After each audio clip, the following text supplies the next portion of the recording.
Well, I have some wonderful, wonderful news for you today. Did you know that the same power and presence that put the galaxies into their spin and inspires the caterpillar to transform into a butterfly and the acorn to grow into an oak tree is the same force that works within us? And so we can at any time transform judgment into compassion and hatred into love. And so we will sing our theme song, bearing all that in mind. We have that force in us.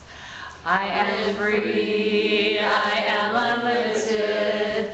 There are no chains that bind me. I am free, I am unlimited. Right now, right now.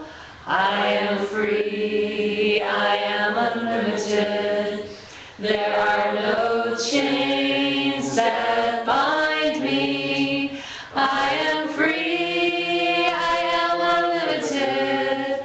Right now, right now. And Susan will read our announcements and daily word. The word for today is world peace. God's peace heals the world. While history is strewn with war and our world bears the scars of man's inhumanity to man, we are greater than our scars and greater than our past. We are expressions of divine life and peace, eternal and ever renewing. A mighty pulse of life permeates the universe.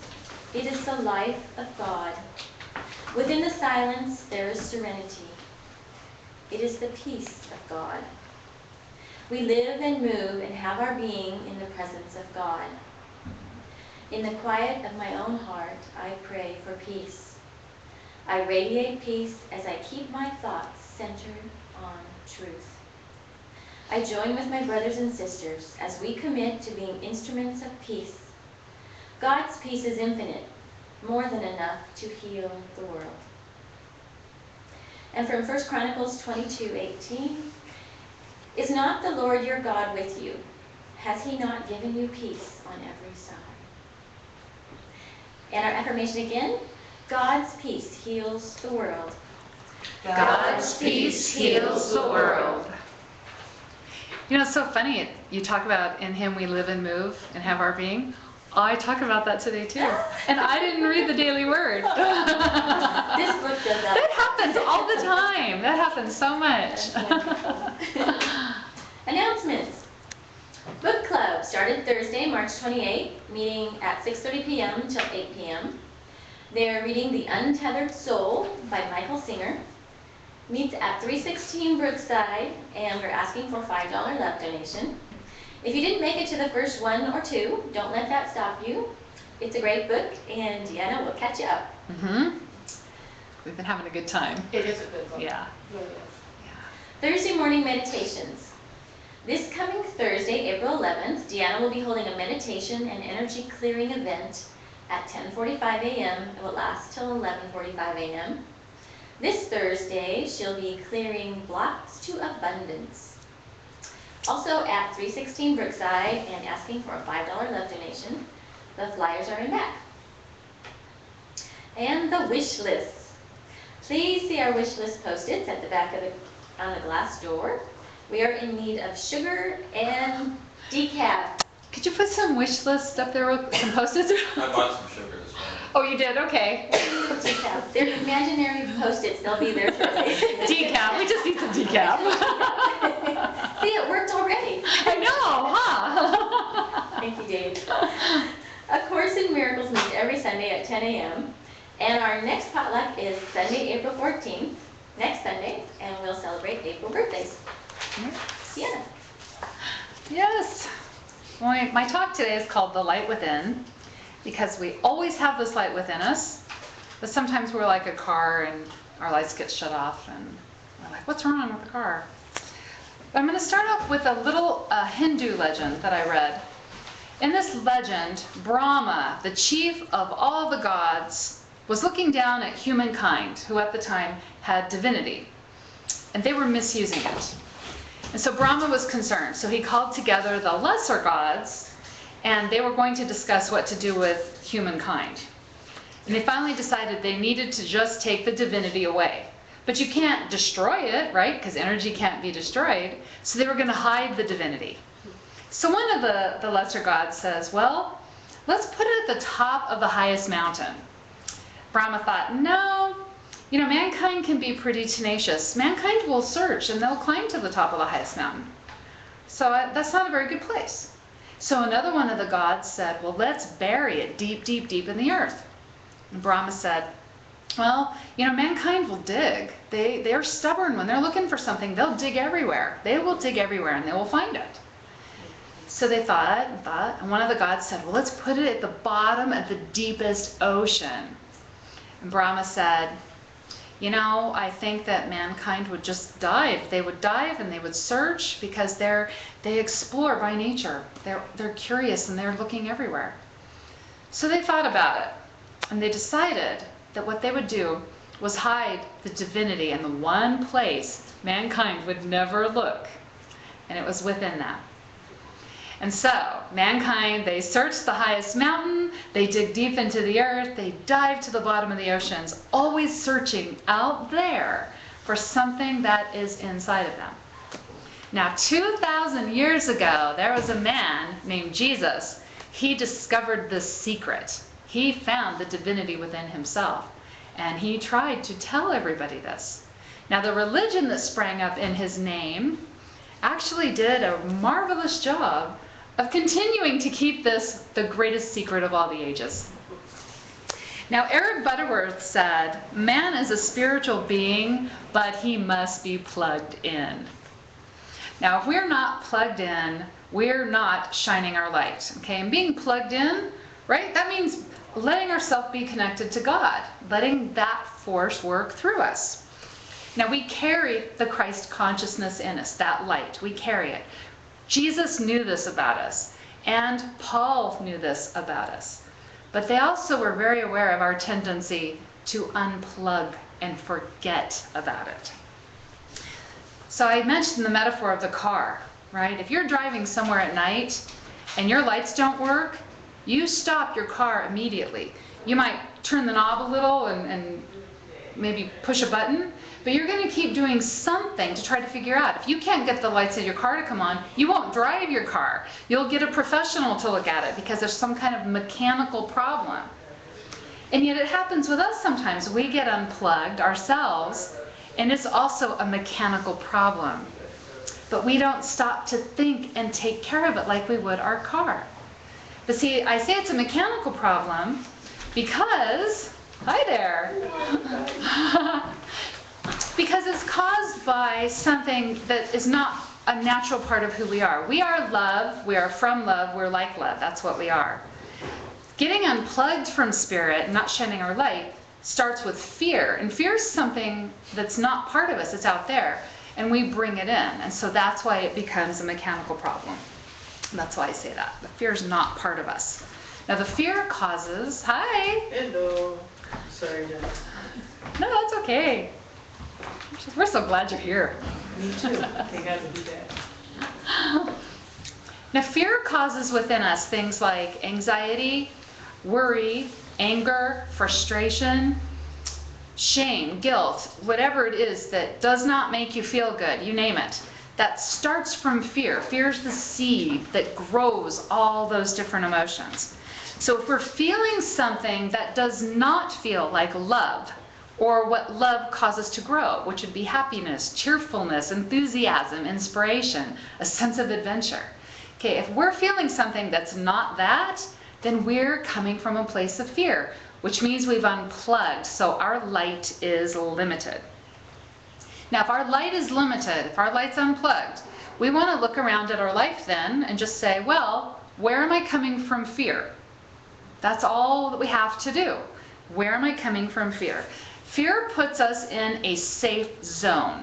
That's what we think it is, right? We think fear puts us in a safe zone, and it's from that little zone that we fight off all the forces of darkness that are trying to ruin our life, okay?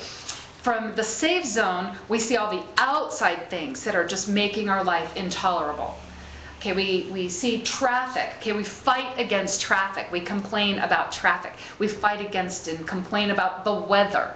Okay, we fight against and we complain about the economy. And the list, we could like sit here for hours and make a list of 10,000 things, right? But when we're fighting against anything, then we're letting ourselves stay in the safe zone. We're letting ourselves come from a place of fear. We're not shining our light. Now, the thing about being in the safe zone is we always look at those outside conditions and we think, well, there wasn't horrible traffic I had to deal with every day. My life would be perfect. If the weather wasn't so awful, my life would be perfect, right? If the economy wasn't where it is, my life would be perfect. Now, when we're looking at something outside of ourselves as causing all the problems, we're limiting our own light. Because when we see something outside of us as needing to be controlled, we're not trusting in God anymore.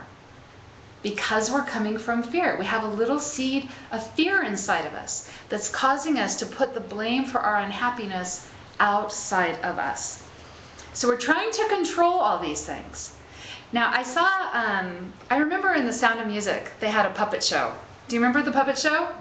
Okay, a puppet master, they have a marionette that's however big that has all these strings, and they hold these little wooden cross things with the strings tied to them, right? And they do one puppet. That's what they do. They control one puppet. Now, have you ever seen a puppet master try to control 3 at one time? Because they can't. They can't do it. If you're trying to do 3 of those puppets at one time, the strings will get all tangled up. Right? It would be hilarious really to watch it try to happen. But if you're the one trying to make a beautiful, skit for these 3 puppets, you're going to be kind of embarrassed probably about how they all get stuck together. Now, the puppet master, when that happens, they've expended all their energy because they're not focusing on one thing, on one person. We have one heart, one thing that we worry about, and that's us from the inside out. Okay? That's just us. We don't need to be controlling everything outside of us. We just start right here. This is where we focus. This is what we look at. If we have a seed of fear, it's here. And so this is where we look to take care of it. We're trying to control so many things. We are draining our energy. We drain ourselves. Just like a car battery, if it gets drained, there are no lights, the car doesn't work, right? The same thing happens to us when we're trying to control everything out here. We drain our energy. It can be so exhausting fighting off all the forces of darkness, right? Now, if we're trying to make someone do it our way, see it our way, live it our way, okay, that's us being a control freak. Controlling the outside world will only ever bring very quick, temporary satisfaction, okay? Because then 5 minutes later, you have to control everything again. When my kids were old enough to start doing chores and helping around the house, I would try to tell them, okay, this is how you do the dishes. You do it just like this. You start here and you do this and this and this and this, and this is exactly how you have to do it, right? Then I'd leave them alone in the kitchen. I'd come back and look, and they were doing it a whole different way. And I was like, that's not right because it's not my way, right? And what I learned is that trying to stay in there and get them to do it exactly my way, it was exhausting me. I might as well just do it myself. And sometimes that's what I ended up doing. Oh, you're not doing it my way, so I just have to do it. What I learned was I tell them the outcome. This is what I'm expecting. This is what I would like. And then I walk away. I'm like, however they get there, I don't even know how they're getting there, right? But this is the outcome I'm expecting. And that took so much pressure off me. Now, that's just in my home.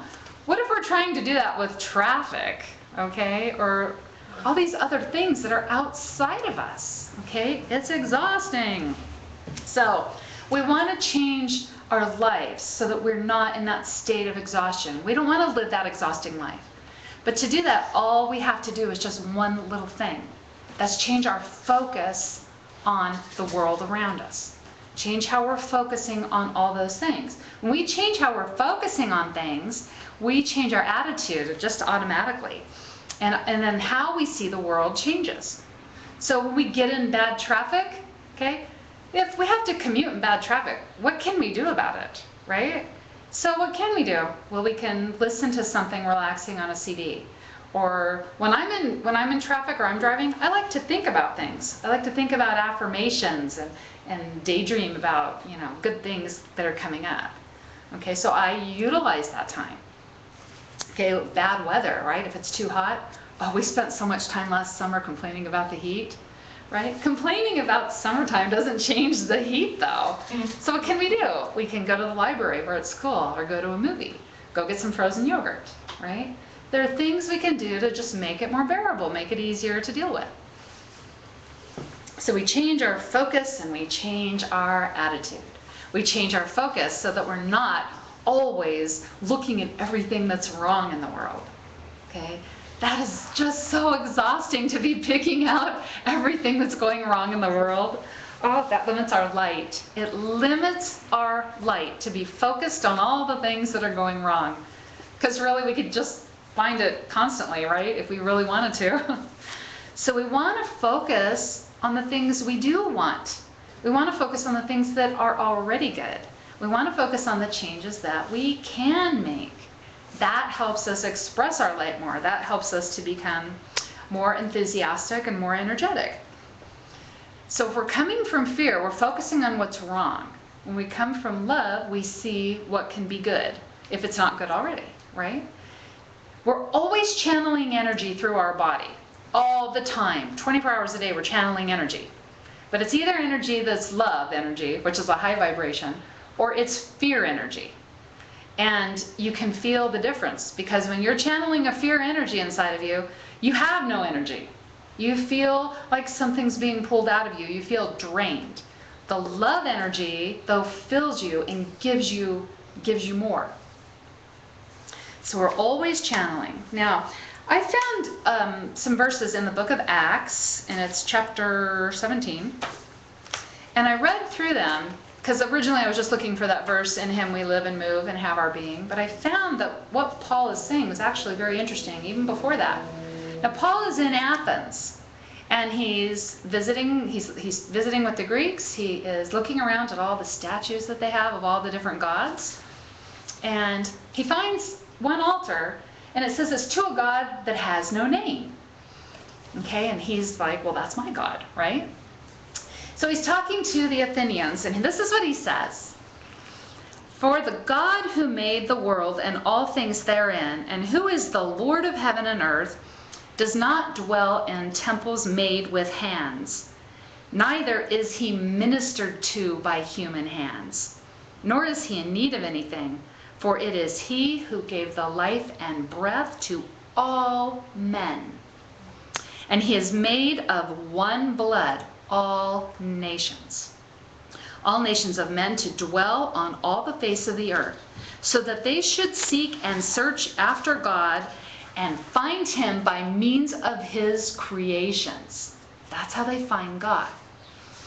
Because he is not far from any one of us, for in him we live and move and have our being, as some of your own wise men have said, for we are his kindred.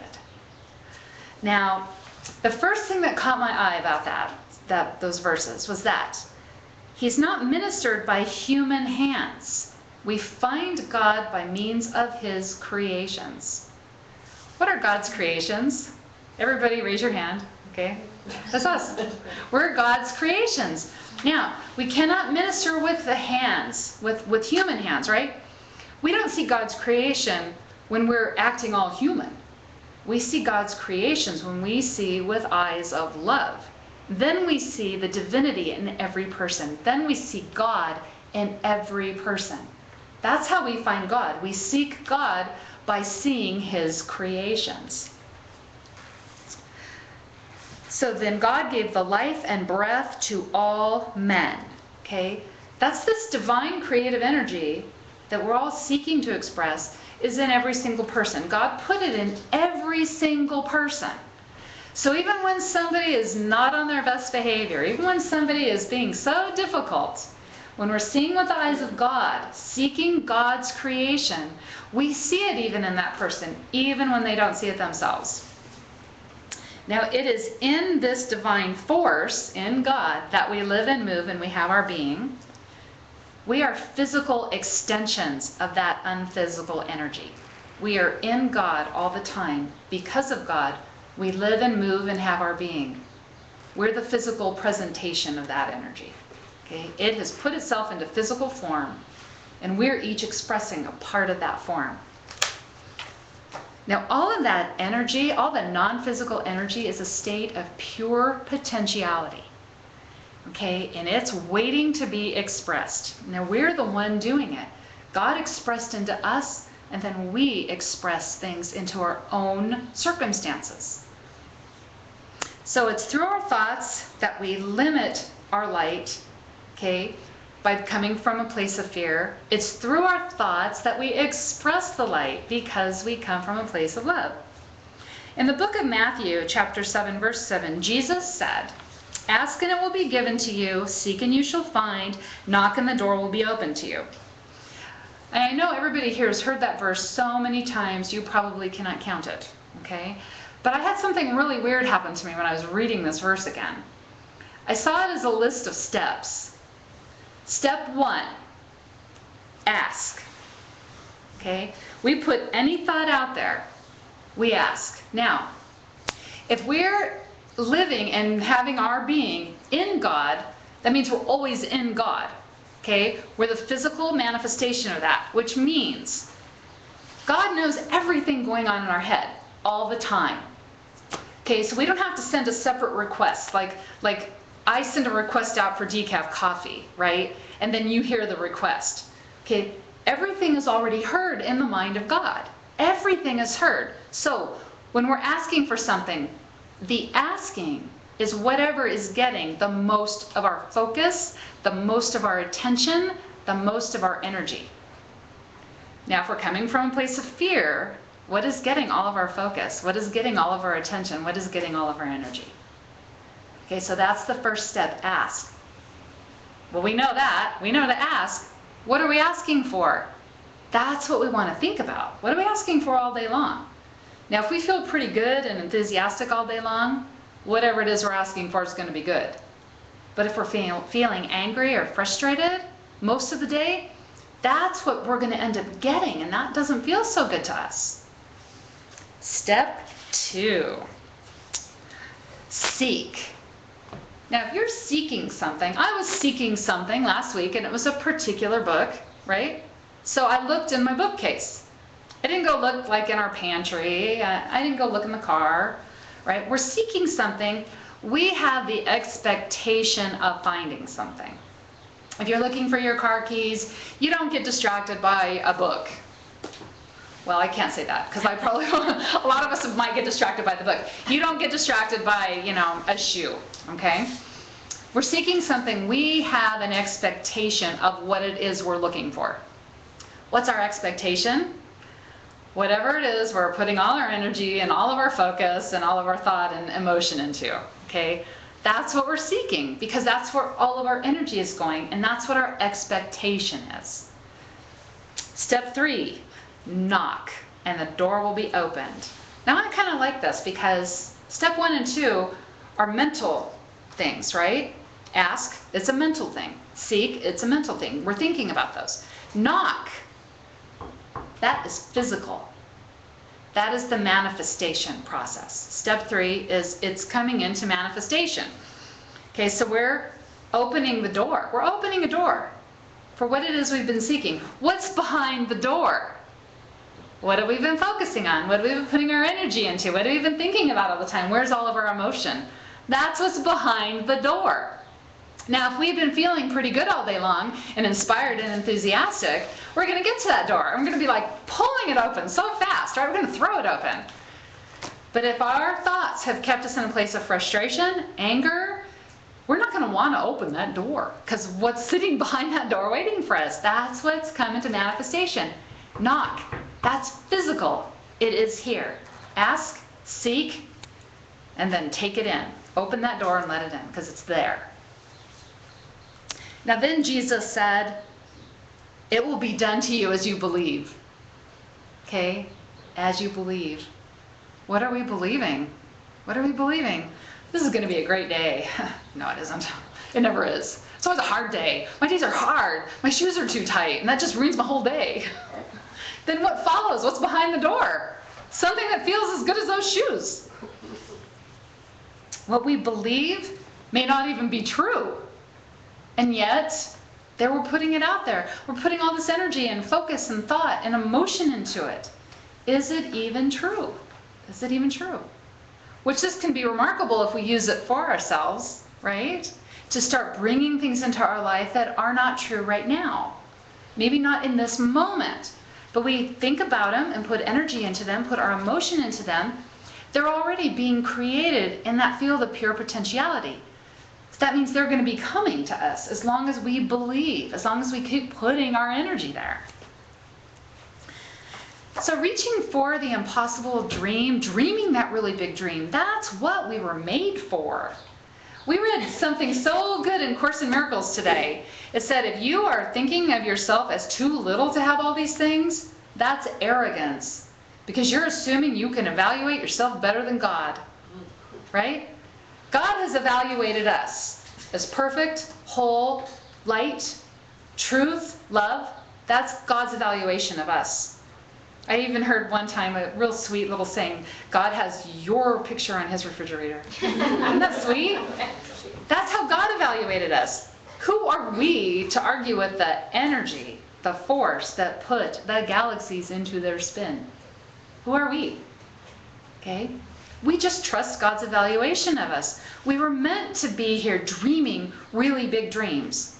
Dreams that our limited self could not do on their own, right? Because we're not meant to do anything on our own. We're meant to always be having God work through us. So why would we limit ourselves? That's crazy. Why do we want to play small? It's just fear. Fear is always that little seed that wants us to play small, that wants us to limit ourselves. There's a story about this master sculptor named Phidias. And he created a sculpture for the Parthenon of Athena. And it was 100 feet tall.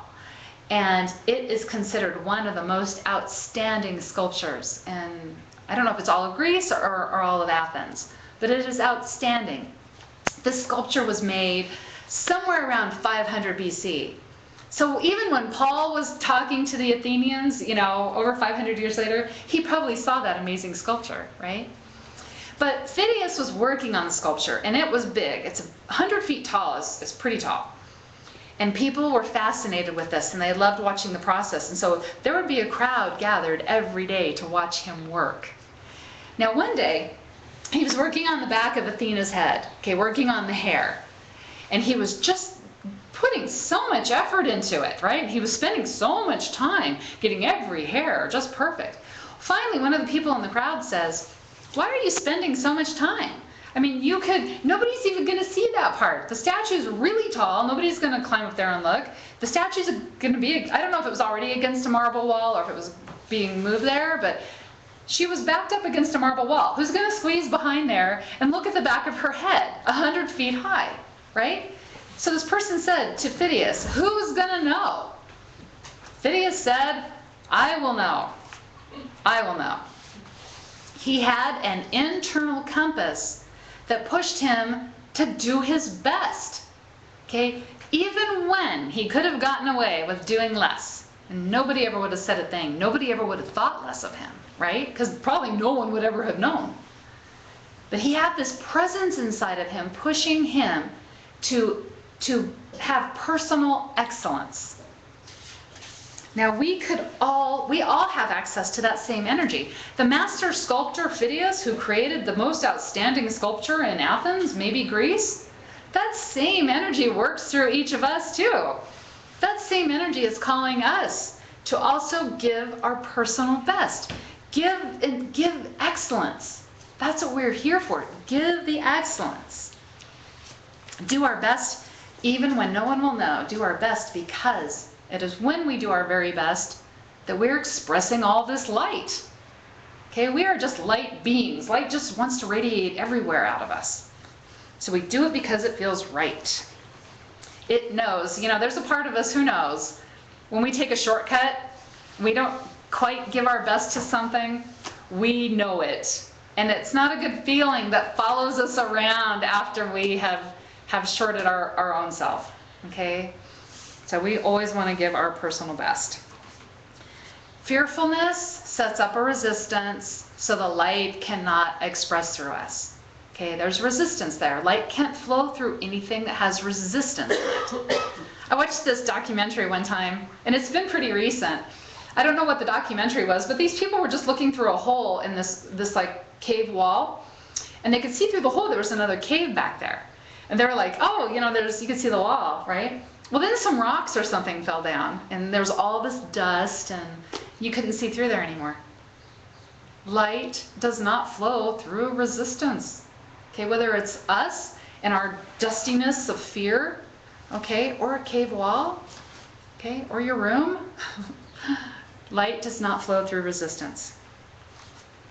Now, the less resistance we have, the more we express the light, the more we experience the feeling of the light that made us, the same feeling that is God, or the same light that is God. Now, we also limit our light when we find this perfect spiritual path, and then we try to convince everybody else it's perfect for them too, and that their life will be better if they do it exactly like we do it, and that they're wrong. Now, we can always say, you know what really worked for me? You know, I've really enjoyed the Course in Miracles, and I've really enjoyed, you know, the teachings of Ernest Holmes and Charles Fillmore. That's really helped me. It's really opened my eyes. But if we look at somebody else and say, you need to read this because you're wrong with whatever you're doing, that separates us because we're seeing them as wrong, which means we've just limited our light again. We limited our light. I will say we have a pretty amazing path that we're following. And I think it's amazing when anybody finds their way to our path, because then they're here with us. But you know, we've known people who follow different paths, and yet when they're the highest expression of that, they make it look good no matter what it is. They make it look good. And it's the highest expression that we are looking for ourselves. That personal excellence, shining that light. I have a friend who does salsa dancing. And he goes late at night to salsa dance, and he dances from like 10 p.m. to like 2 or 3 in the morning. He thinks it's the funnest thing to do ever. And I will admit, watching salsa dancers is interesting because they have such harmony together. But oh, somebody asked me if I thought that would be a fun way to live my life. You know what, I like to crawl in bed at 8 o'clock at night with my book, and I read for a while. Okay, if somebody drugged me to a salsa club at 10 o'clock at night, I'd be like, my life is horrible. That's what I've been thinking, right? What works for us may not work so great for someone else. Just like we know what works for somebody else really great may not be the perfect thing for us. So we just want to focus on the seed of love that helps us expand the love and expand our light and shine our light, clear out any resistance, so that we're doing our personal best at things. We are being a shining example of whatever kind of life we want to live, right? And we don't have to make people see things our way. All we have to do is just shine our light for them. Now, light does not pick and choose where it shines. So if light is shining through us, it shines everywhere then, right? It shines on those people who we may not know, shines on people that we pass by without thinking about them, shines on the people that we know and love, shines on people that we share time with. No matter what lifestyle or path they're following, no matter what difficulties or joyfulness is happening in their life, the light will shine on them. All we have to do is just shine our light. That's all. That's pretty simple if you think about it. So until next time, remember that you are a divine expression of a loving creator. You are a force for good. You are a light. You are a light and you light the way. You know this, like for sure, right? For sure, you are the light and you light the way. With every beat of your heart, with every breath you take, you are radiating this light and this love into the world around you. In everything you do, you are blessed, and so it is. Amen. Thank you. Macy, could you reach behind us and get the prayer box? Thanks, sweetie.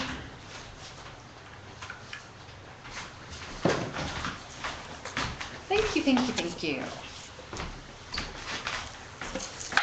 Okay, so we have some prayers in here, some friends that we know and love, and maybe some friends we haven't met yet, asking for light to come into their lives.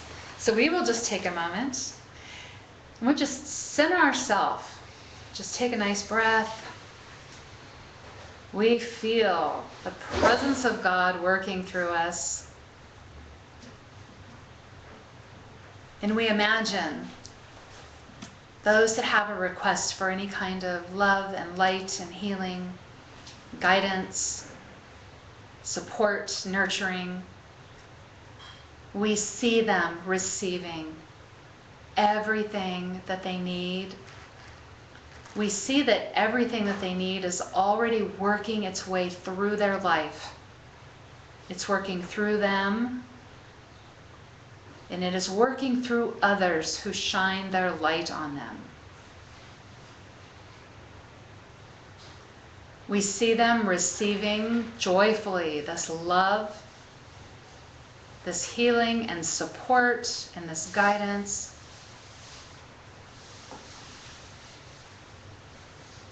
Everything that they need so they can express the brightest version of themselves.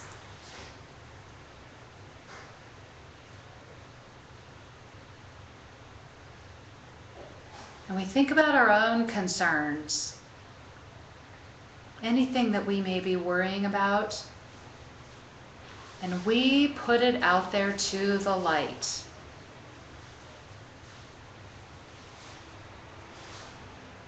We know that God works for us by working through us, by working through others for our highest good. We let God, we allow God to exceed our expectations. We let everything that we need flow easily to us.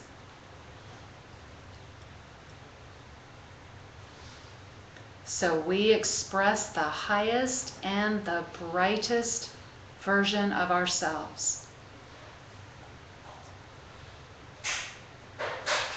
And so it is. Amen. Now we'll gather in our circle.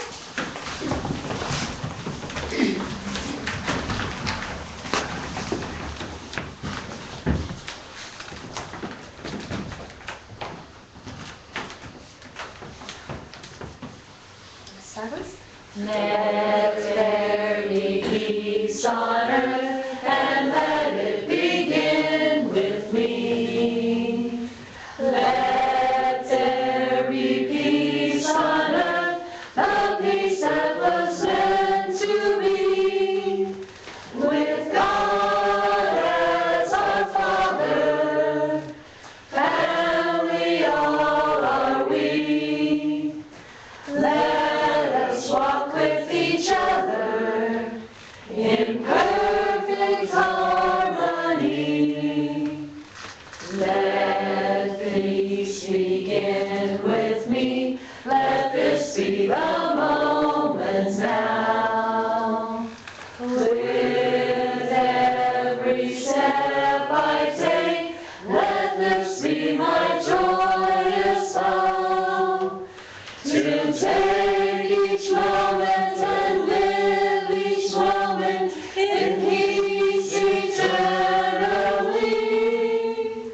Let there be peace on earth, and let it begin with me. And we know for sure that the light of God surrounds us, the love of God enfolds us, the power of God protects us, and the presence of God watches over us. Wherever we are, God is, and all is well. Amen.